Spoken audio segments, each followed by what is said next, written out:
நல்லிணக்கம் ஓங்க வேண்டும், நாடும் வீடும் செழிக்க வேண்டும். பொங்கல் வாழ்த்துச் செய்தியில் தலைவர்கள் கோரிக்கை.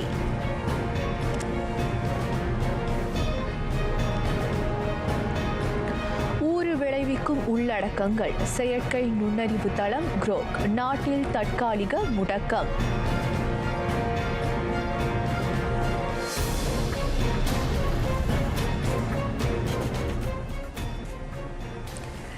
வணக்கம், சலாம் மலேசியா மடானி. ஆர்த்தியம் தமிழ் செய்திகள் உங்களுக்காக, உங்களுடன் நான் ரேணுகா சுகுமாரன்.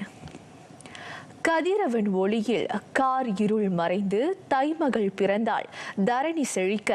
தை முதல் நாளாம் பொங்கல் நன்னாள். இயற்கைக்கும் உழவுக்கும் நன்றி தெரிவிக்கும் நம் பழம்பெருமையை பறைசாற்றுகிறது.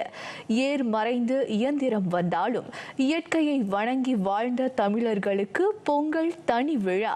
தை முதல் நாளை இல்லத்தில் பொங்கல் வைத்து வரவேற்கும் திருமாவளவன் குடும்பத்தின் குதூகலத்தை நமக்கு விவரிக்கிறார் செய்தியாளர் தேன்மொழி முனியாண்டி. பொங்கலோ பொங்கல், பொங்கலோ பொங்கல். உழைத்த உழைப்பின் செல்வம் அறுவடைக்கு வருகிற நாள் தையில்தான். அந்த பலன் பெற காரணமாக இருந்த நிலம், நீர், சூரியன், கால்நடைகளுக்கு நன்றி பெருக்கோடு எடுக்கும் விழாதான் பொங்கல் பெருவிழா. தனது முதற் பயனை கதிரவனுக்கு படைத்து பின் குடும்பத்தாருக்கும் சுற்றத்தாருக்கும் கொடுத்த பின்பே தான் நுகர்வது தமிழர்களின் மரபு. இந்த பண்பாட்டை தலைமுறைகள் கடந்தும் இன்றும் தொடர்கின்றனர் திருமாவளவன் குடும்பத்தினர். தைமகளை வரவேற்கும் விதமாக வீட்டு முற்றத்தில் அரிசியில் அழகான கோலமிட்டு மாவிலை தோரணங்கள் மற்றும் கரும்புகளை கட்டி தலைவாழை இலையில் தேங்காய், கரும்பு, மஞ்சள் கொத்து, பழங்கள் வைத்து படைக்கப்பட்டன. பொங்கல் பொங்கி வரும்போது மனைவி மக்களுடன் கூடி நின்று பொங்கலோ பொங்கல், பொங்கலோ பொங்கல் என்று கூறி ஆதவனுக்கு முதல் படைப்பை தந்தனர்.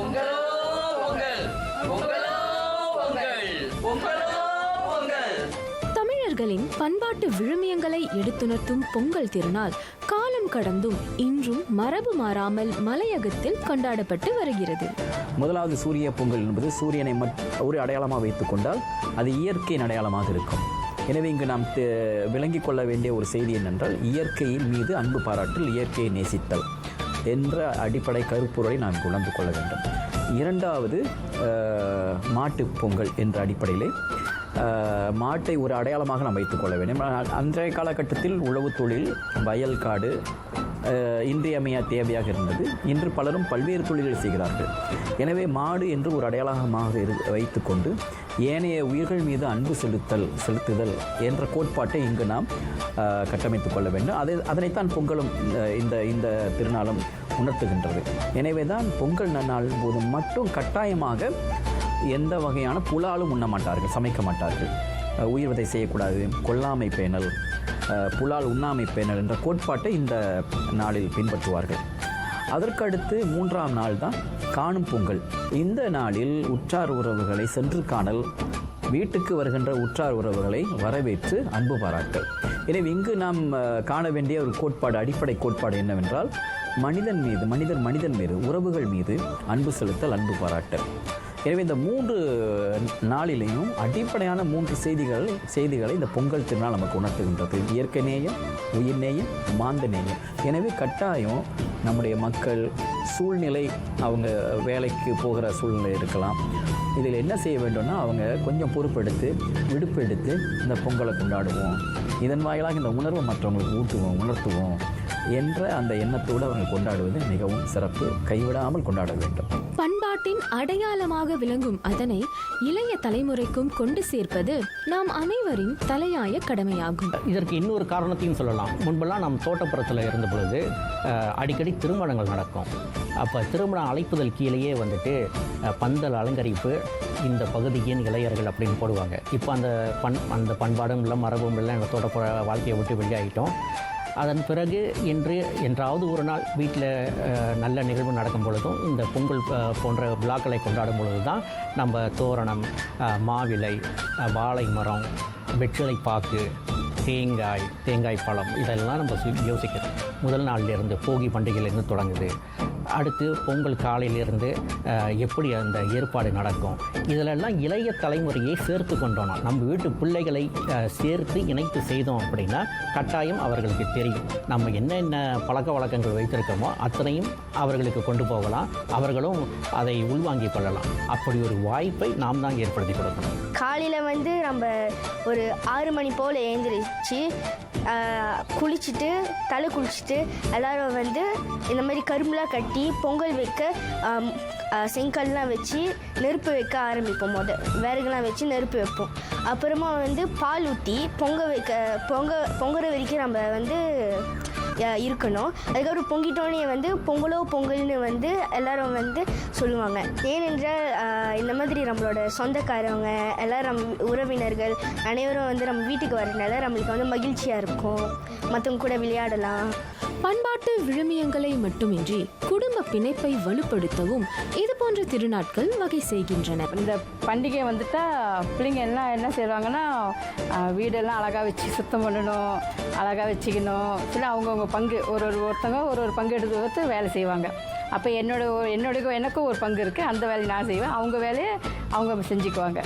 அதனால் எல்லாம் ரொம்ப ஒத்துமையாக வேலை செய்வோம். ரொம்ப மகிழ்ச்சியாக இருக்குது. ஏன்னா எப்போவுமே கூடவே இருக்க மாட்டேங்கிறாங்கல்ல, வேலை இல்லாட்டி வேறு ஏதாவது போயிடுவாங்க. இந்த மாதிரி பண்டிகை நேரத்தில் எல்லோரும் ஒன்றா இருப்பாங்க, ஒன்றா சாப்பிடுவோம். எப்போவுமே ஒன்றா சாப்பிட்றது ரொம்ப குறைஞ்சி போச்சு. இந்த மாதிரி பண்டிகை நேரத்தில் நாங்கள் ஒன்றா சாப்பிட்றது, அப்புறம் விருந்தினர்களாம் உபசரிக்கிறது, அதெல்லாம் ரொம்ப மகிழ்ச்சியாக இருக்குது. மனிதனோடும் இயற்கையோடும் இறைவனோடும் கொண்டுள்ள உறவை உறுதிப்படுத்தவும் வலுப்படுத்தவும் பொங்கல் திருநாள் நமக்கு அழைப்பு விடுக்கின்றது. வாசலிலே கரும்புகள் தோகையாட, வாயிலிலே மாவிலை தோரணங்களாட, தை மாச காற்றில் நறுமணம் தவழ்ந்தாட, அனைவரது உள்ளங்களிலும் மகிழ்ச்சி கூத்தாடுகின்றன. தைமகளை வீட்டில் வரவேற்று குடும்பத்துடன் குதூகலிப்பது தனிச்சிறப்பு. பொங்குவது பால் மட்டுமன்று, அனைத்து வளங்களும் பொங்கி வர வேண்டும் என்பதே அனைவரது அவா. பொங்கும் மங்களம் எங்கும் தங்குக. RTMக்காக தேன்மொழி முனியாண்டி. அனைவருக்கும் இனிய பொங்கல் தமிழ் புத்தாண்டு நல்வாழ்த்துக்கள்.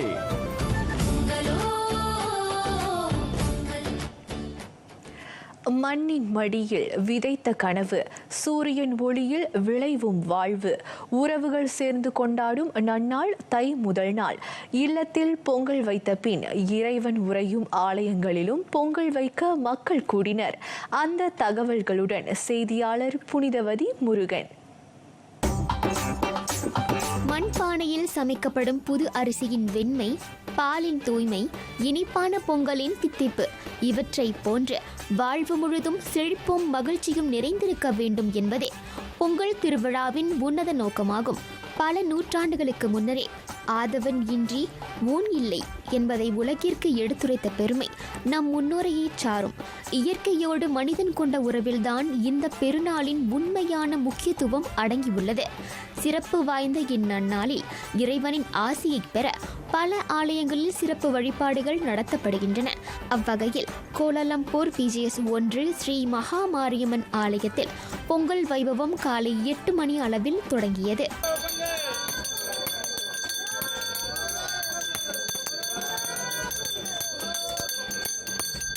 உழவர் விதைக்கும் நெல் மண்ணில் பயிராய் விளைவது போல பொங்கி வரும் பால் அனைத்து செல்வங்களையும் அள்ளித்தரும் என்பது ஐதீகம்.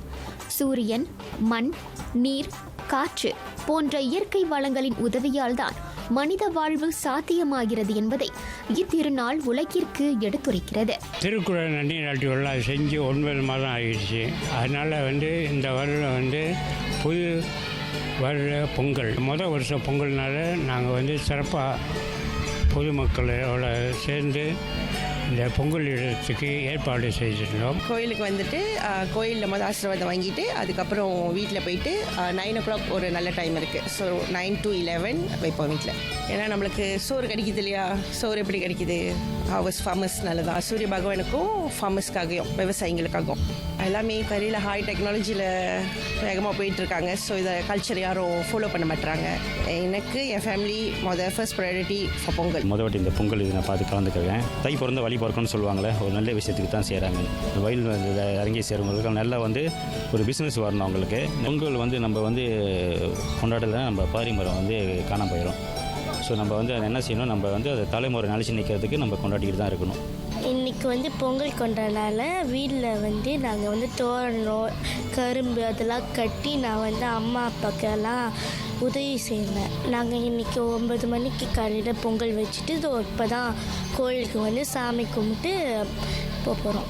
பொங்கல் எனக்கு ரொம்ப பிடிச்சது கரும்பு வெட்டிட்டு கொடுப்பாங்க, அது ரொம்ப நல்லாயிருக்கும். கோயிலில் நம்ம ஒரு பிரமாணமான ஒரு பூஜைங்களை பார்க்கலாம், மக்களுங்களை பார்க்கலாம், ஒரு சந்தோஷமான நம்மளுக்கு ஒரு விஷயம் கிடைக்கும். ஃபேமிலியோடு தான் கொண்டாடுறோம். பட் பையன்கள்லாம் ஸ்கூல் போனால் நான் மத்தியானத்தில் தான் கொண்டாடுவேன். நம்ம வாழ்கிறதே சாப்பாடுக்கு தான். ஸோ அதனால் அதுக்கு முக்கியத்துவம் கொடுத்து நம்ம அது ஒரு பொங்கலாக ஒரு விசேஷமாக நம்ம கொண்டாடுறோம். உழவர்கள் சேற்றில் கால் வைக்காவிட்டால் நாம் சோற்றில் கை வைக்க முடியாது என்பார்கள். அதுபோல் அந்த உழவர் தொழிலில் ஈடுபட்டுள்ள அனைவருக்கும் நான் நன்றி செலுத்தும் வகையில் இந்த பொங்கலை நாம் கொண்டாடுகின்றோம். இளைஞருடைய கொஞ்சம் குறைந்து காணப்படுகிறது என்றே கூற வேண்டும். ஆனாலும் அவர்களுக்கு நாம் தக்க வழியில் வழிகாட்டினால் அவர்களும் இந்த பொங்கலை மிகவும் சிறப்பாக கொண்டாடுவார்கள். தமிழ் பள்ளிக்கூடங்களில் பொங்கல் கொண்டாடப்படும். ஆக சிறு வயதிலேயே அவர்கள் இந்த ஒரு உணர்வே ஏற்பட்டுவிடும். அவர்கள் தொடர்ந்து இந்த பொங்கலை கண்டிப்பாக கொண்டாடி வருவார்கள் என்பது எனது நம்பிக்கை. எனக்கு தெரிஞ்சது மாட்டுப்பொங்கல், ஒன்றும் தைப்பொங்கல். இன்னைக்கு தைப்பொங்கல் செய்கிறாங்க. பொங்கலில் வீட்லேயும் கோயில்லையும் பொங்கல் வைப்பாங்க. நம்ம வீட்டிலையே வச்சுக்கிட்டு இருக்கோம். கோயிலுக்கு வந்தால் தெய்வத்தை பார்த்துட்டு அங்கே வைக்கிறது இன்னும் சந்தோஷமாக இருக்கும். அந்த காலத்தில் நம்ம வீட்டு முன்னுக்கெல்லாம் கோலம் போட்டு சாணி மொழிவி கோலம் போட்டு அப்புறம் வெறுவு அடுப்பு எடுத்துகிட்டு வச்சு அதில் பொங்க வைப்போம். ஆனால் இப்போ எல்லாம் அப்பார்ட்மெண்ட் ஃப்ளாட்ஸில் இருக்காங்க, வைக்க அந்த வசதி இல்லை. அங்கே முடியாதவங்க கோயிலில் வைக்கலாம். அப்படி இல்லைன்னா ஒரு இடம் திடல் மாதிரி எடுத்து எல்லாரும் ஒரே இடத்துல வைக்கலாம், அப்படியும் வைக்கலாம். பொங்கல் எனக்கு ரொம்ப பிடிச்ச ஒரு திருநாள். இப்படி ஒவ்வொரு விஷயங்கள் செய்யும் போது தான் நம்ம பிள்ளைங்களை வளர்ந்து வர சமுதாயத்துக்கு தெரிய வரும். உணவுகளை வீணடிக்காமல் உழவர்களால் கொடுக்கப்பட்ட உணவுகளை பக்குவமாக சமைச்சு பக்குவமாக சாப்பிட்டா நல்லது. மண்பானை, கரும்பு, வண்ணக்கோலங்கள் போன்றவை தமிழர்களின் பாரம்பரிய வாழ்க்கை முறையை பிரதிபலிக்கின்றன. அனைவரும் ஒன்றாக சேர்ந்து பொங்கல் சமைத்து உற்றத்தாருடன் பகிர்ந்து கொள்வது பந்தங்களை வலுப்படுத்துகிறது. வேகமாக சுழன்றோடும் காலச்சக்கரத்தில் பண்பாடும் பாரம்பரியமும் மறையாமல் இருக்க ஒற்றுமையும் சமூக நல்லிணக்கமும் வளர்க்கும் திருநாளாக தைப்பொங்கல் திகழ்கிறது.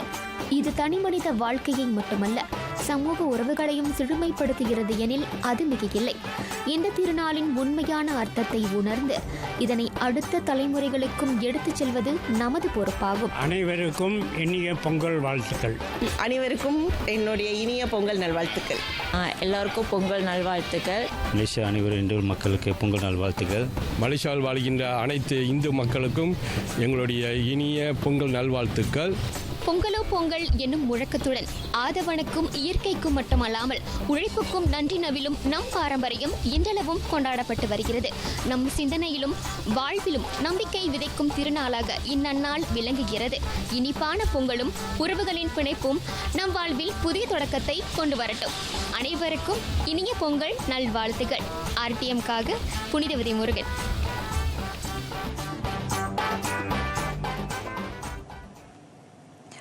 ஒற்றுமை ஓங்கட்டும், இன நல்லிணக்கம் வலுப்பெறட்டும்.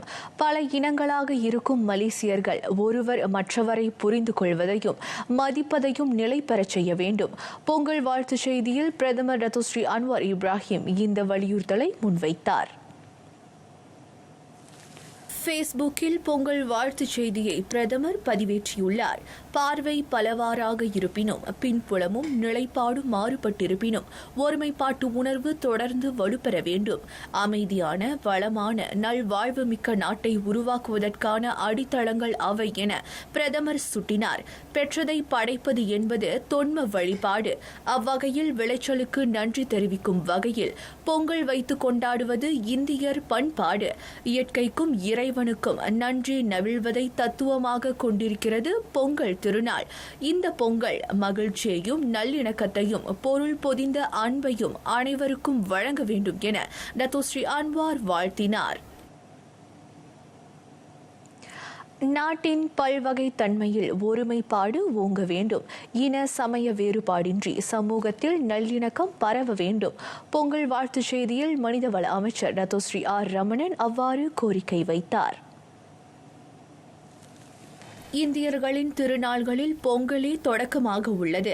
தைப்பொங்கல் என்பது இயற்கைக்கு நன்றி செலுத்துதலோடு இறைவனால் நமக்கு கிடைக்கப்பெற்ற அருட்கொடைகளையும் உழைப்பின் பலனையும் போற்றும் ஒரு உன்னத திருநாள். கடின உழைப்பு, குடும்ப ஒற்றுமை, மரியாதை, சமூக நல்லிணக்கம் போன்ற நட்பண்புகளையும் பொங்கல் எடுத்துரைக்கிறது. மலேசியா மடானி கோட்பாட்டிற்கு இணங்க நாட்டின் வளர்ச்சி, நீதி மற்றும் பொதுவான நல்வாழ்வு ஆகியவற்றை முன்னிறுத்தி மக்களின் நலன், தொழிலாளர்களின் பாதுகாப்பு, பல்லின சமூகத்தின் இணக்கத்தை உறுதிப்படுத்துவதில் தாமும் உடனிருப்பதாக PKR தேசிய உதவி தலைவருமான டத்தோஸ்ரீ ரமணன் குறிப்பிட்டார்.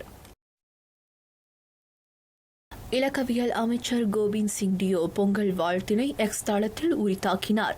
வரும் நாள்களில் நன்றியுணர்வும் வளமும் கொழிக்க இந்த பெருநாள் வழிவகுப்பதாக அமைச்சர் கருத்துரைத்தார். நெடிய வளப்பம், பெரும் மகிழ்வு, உடல் நலம் என ஆகிய அனைத்து நலன்களையும் இந்த பொங்கல் கொணரும் என்ற நம்பிக்கையை கோபிந்த் சிங் வெளிப்படுத்தினார். பொங்கல் திருநாள் அறுவடை விளைச்சல்களுக்கு இந்தியர்கள் நன்றி நவிலும் நன்னாள் மட்டுமன்று, நாட்டின் அடித்தளமாய் விளங்கும் பல்லின மக்களின் கலாச்சார வலிமையை புலப்படுத்துவதாக ஒருமைப்பாட்டு அமைச்சர் டத்து ஆரோன் அகோடாகாங் தெரிவித்தார். பல்லினம் அவை பல்வேறு வடிவில் கொண்டாடும் அறுவடை திருநாள்கள். இவையாவும் பாரம்பரியத்தில் மலேசியா செல்வ வளத்தோடு சீரும் சிறப்புமாய் இருப்பதை காண்பிக்கின்றன. அதோடு ஒருவருக்கொருவர் மதிப்பளித்து புரிந்து ஏற்றுக்கொண்டு விட்டுக் கொடுத்து வாழும் இத்திருநாட்டின் தனித்துவத்தையும் பலத்தையும் எடுத்து எம்புகிறது. பொங்கி வரும் பொங்கலை போன்று மலேசியர்கள் எல்லோர் வாழ்விலும் வளமும் வருமானமும் நல்வாழ்வும் பெருக வேண்டும் என்ற அவாவை அமைச்சர் வெளிப்படுத்தினார்.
அப்புறம் யாராவது பொங்க வச்சீங்களா?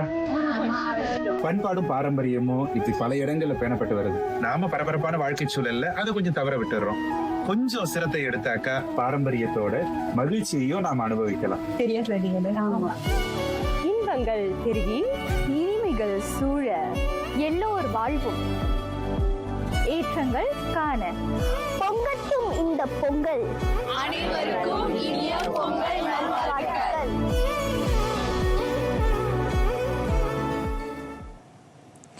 ஊறு விளைவிக்கும் உள்ளடக்கங்கள் முழுமையாக கையாளப்பட வேண்டும். அதன் வழி மட்டுமே செயற்கை நுண்ணறிவு தளமான குரோக் பயன்பாட்டின் மீதான தற்காலிக தடை நீக்கப்படும். எக்ஸ் சமூக தளம் சில நடவடிக்கைகளை கையாண்டாலும் அது போதுமானதாக இல்லை என தொடர்பு அமைச்சர் டத்து ஃபமி ஃபடில் திட்டவட்டமாக கூறினார்.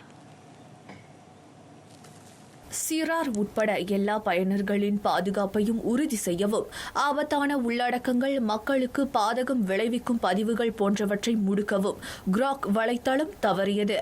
அரசின் பல்வேறு கொள்கைகளால் நாடும் குடிமக்களும் முன்னேறும் அதேவேளை அவர்களை பாதுகாக்கவும் அரசு அக்கறை கொண்டுள்ளது. சில விவகாரங்கள் உறுதிப்படுத்தப்பட வேண்டியுள்ளது. அதுவரை குரோக் வலைத்தளம் தற்காலிகமாக முடக்கப்படும் என டத்து ஃபமி குறிப்பிட்டார். அறிமுகம் கண்டது தொழில்நுட்ப பொறுப்பு மையம். புதிய தொழில்நுட்பங்கள், குறிப்பாக செயற்கை நுண்ணறிவின் தாக்கத்தை களைவதற்கான அரசாங்கத்தின் வியூக நடவடிக்கைகளுக்குள் இது ஒரு பகுதியாகும். புத்தாக்கத்துக்கு முட்டுக்கட்டை போடாமல் புதிய தொழில்நுட்பங்கள் மக்களிடையே ஏற்படுத்தும் தாக்கத்தை ஆய்வு செய்வதை இது நோக்கமாக கொண்டுள்ளது. இந்த தொழில்நுட்பத்தை அனைவரும் பாதுகாப்புடன் பயன்படுத்துவதை அது உறுதி செய்யும் என டத்தோஃபாமி தெரிவித்தார். 3ஆம் படிவ மதிப்பீட்டுத் தேர்வு PT3, தொடக்கப்பள்ளி மதிப்பீட்டுத் தேர்வு UPSR ஆகியவற்றை மீண்டும் அறிமுகப்படுத்துவது குறித்த ஆய்வு இவ்வாண்டு நிறைவடையும். தேசிய கல்வி ஆலோசனை மன்ற உறுப்பினர் நியமனத்திற்கு பின்னர் அது விரைவில் மேற்கொள்ளப்படும் என கல்வி அமைச்சர் ஃபர்லீனா சீடேக் தெரிவித்தார். கல்வி அமைச்சு ஆயத்தமாக உள்ளது. தேசிய கல்வி ஆலோசனை மன்ற உறுப்பினர் பொறுப்பமர்த்தப்பட்ட பின்னர் இவ்வாண்டுக்குள் அவ்விரு தேர்வுகளையும் மீண்டும் அறிமுகப்படுத்துவது குறித்த ஆய்வு மேற்கொள்ளப்படும். பல்வேறு கருத்துகள் கேட்டறியப்படுகின்றன. அவற்றையும் ஆய்வுகளையும் அமைச்சு திரட்டும் என ஃபர்லீனா கோடி காட்டினார். 2021 UPSRம் 2022 PT3யும் நீக்கப்பட்டன. அவற்றுக்கு மாற்றாக பள்ளி அளவிலான மதிப்பீடு அறிமுகம் செய்யப்பட்டது. ஜோஹர் பாரு சிங்கப்பூர் துரித கடவு ரயில் திட்டம் RTS இவ்வாண்டு இறுதிக்குள் முழுமை பெறச் செய்ய அரசு இலக்கு வகுத்துள்ளது. அட்டவணைப்படி அதன் கட்டமைப்பும் அடிப்படை வசதிகளின் கட்டுமானமும் முழுமை பெறும் நிலையில் உள்ளதாக போக்குவரத்து அமைச்சர் ஆந்தனி லாக் தெரிவித்தார். ரயில் பெட்டிகள், தொடர்வண்டி நிலைய முதன்மை உபகரணங்கள் பொருத்தப்பட்டு வருகின்றன. பாதுகாப்பையும் சீரான இயக்கத்தையும் உறுதிப்படுத்தும் பொருட்டு அந்த விரைவு ரயிலின் வெள்ளோட்டம் சில மாதங்களில் மேற்கொள்ளப்படும் என அமைச்சர் கோடி காட்டினார். ஜோஹர் பாருவில் தண்டவாளத்தின் மீதான அதன் வெள்ளோட்டம் தொடங்கப்பட்டு விட்டதாக அவர் கூறினார். ஸ்லாங்கூர் புட்டாலிங் ஜெயாவில் மலேசிய மனை வாங்குதல் வீடமைப்பு மேம்பாட்டுக் கழகம் ரேடாவின் இளைஞர் முன்னெடுப்பை தொடக்கி வைத்த லாக் ஊடகத்தாரிடம் அந்த தகவல்களை பகிர்ந்தார்.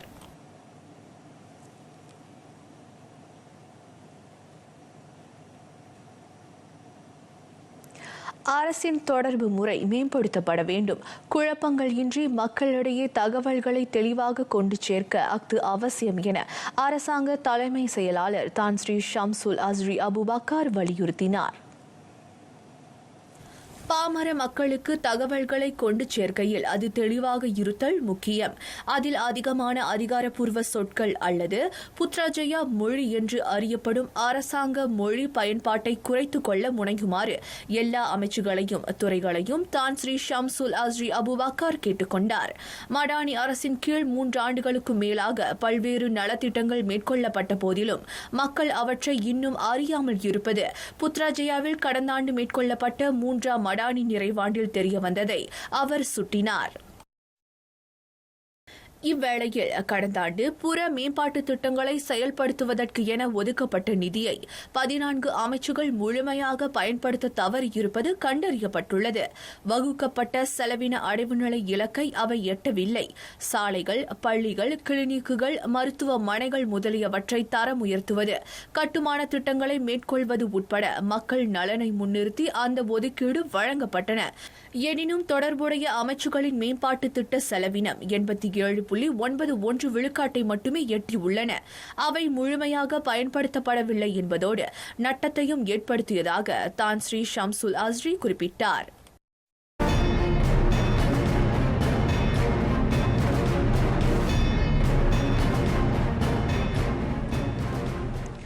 தாய்லாந்தின் வடகிழக்கு பகுதியில் ரயில் மீது பழுதூக்கும் இயந்திரம் விழுந்த விபத்து 32 பேரின் உயிரை பறித்த நிகழ்விடத்தை பிரதமர் அனுதின் சான்விராகுல் நேரில் சென்று பார்வையிட்டார்.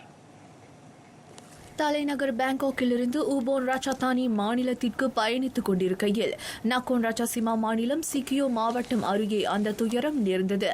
அதில் 66 பேர் காயமுற்றனர். அதிவேக ரயில் தட திட்டத்திற்காக தொடர்புடைய பழுதூக்கும் இயந்திரம் பயன்படுத்தப்பட்டு வந்த நிலையில் அவ்வழியே பயணித்த ரயில் மீது அது விழுந்தது. அதில் 2 ரயில் பெட்டிகள் தடம் புரண்டு தீப்பற்றிக் கொண்டன. உயிரிழந்தோர் குடும்பத்தாருக்கு தகுந்த இழப்பீட்டை வழங்கும்படி தாய்லாந்து அரசு ரயில் நிறுவனத்துக்கு சான்விராகுல் பணித்தார். அமெரிக்காவா டென்மார்க்கா?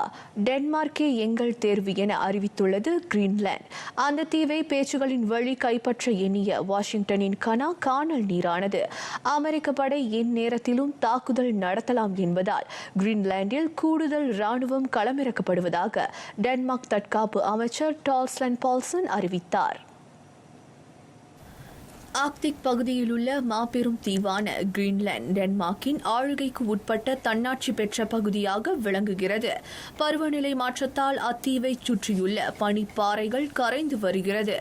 அதை சீன மற்றும் ரஷ்ய கப்பல்கள் தங்களுக்கு சாதகமாக பயன்படுத்திக் கொள்ளவும் கிரீன்லாந்தை ஆக்கிரமிக்கவும் எத்தனிப்பதாக கூறப்படுகிறது. அந்த அச்சுறுத்தல்களை எதிர்கொள்ள நேட்டோ படையே போதுமானது எனவும் அமெரிக்க படை தேவையில்லை எனவும் அந்த வல்லரசின் துணை அதிபர் JD வென்ஸுடனான கலந்துரையாடலின் போது கிரீன்லாந்து தெரிவித்தது. அது அதிபர் ட்ரம்பை சினமுறச் செய்துள்ளது. 75 நாடுகளின் குடிநுழைவு விசாவுக்கு அமெரிக்க அரசு இடைக்கால தடை விதித்துள்ளது. அயல் நாட்டவர் வருகையை கட்டுப்படுத்தும் அதிபர் டொனால்ட் ட்ரம்பின் ஆக அண்மைய முன்னெடுப்பு இது. குடிநுழைவுக்கான அனுமதி மறு ஆய்வு செய்யப்படும் நாடுகளுள் சோமாலியா, ரஷ்யா, ஈரான், பிரேசில், எகிப்து, தாய்லாந்து ஆகியவையும் அடங்கும். நைஜீரியா, ஈராக், யெமன் போன்ற நாடுகளும் தடையை எதிர்நோக்கக்கூடும். ட்ரம்ப் பதவியேற்றதிலிருந்து 1 லட்சத்துக்கும் மேற்பட்ட விசாக்களுக்கான அனுமதி மறுக்கப்பட்டதாக அமெரிக்க உள்துறை அமைச்சு தகவல் வெளியிட்டுள்ளது.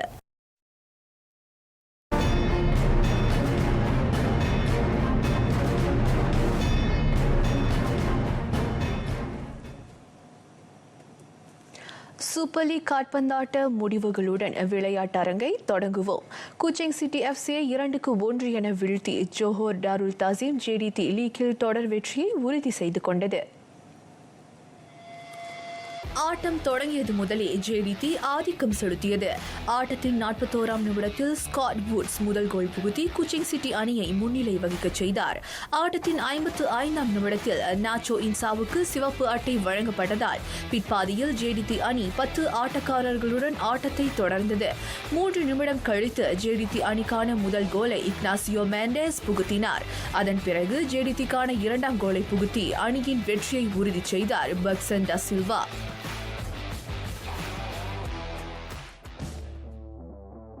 இதனிடையே சுராஸில் நடைபெற்ற ஆட்டத்தில் பினங் FC 1-0 என நூலிழையில் கோலாலம்பூர் சிட்டி FCயை வென்றது.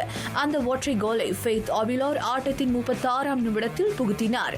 பினங் FC தற்போது 17 புள்ளிகளுடன் லீக் வரிசையில் 7ஆம் நிலையிலும், KL சிட்டி FC 29 புள்ளிகளுடன் 3ஆம் நிலையிலும் உள்ளன.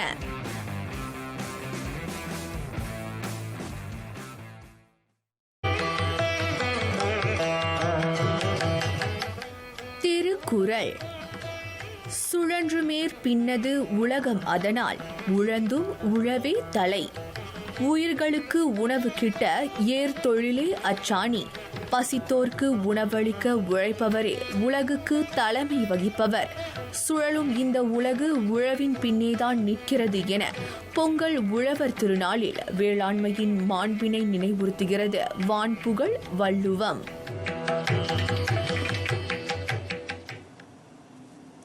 நிறைவடைகின்றன RTM தமிழ் செய்திகள். எங்களோடு இணைந்ததற்கு நன்றி.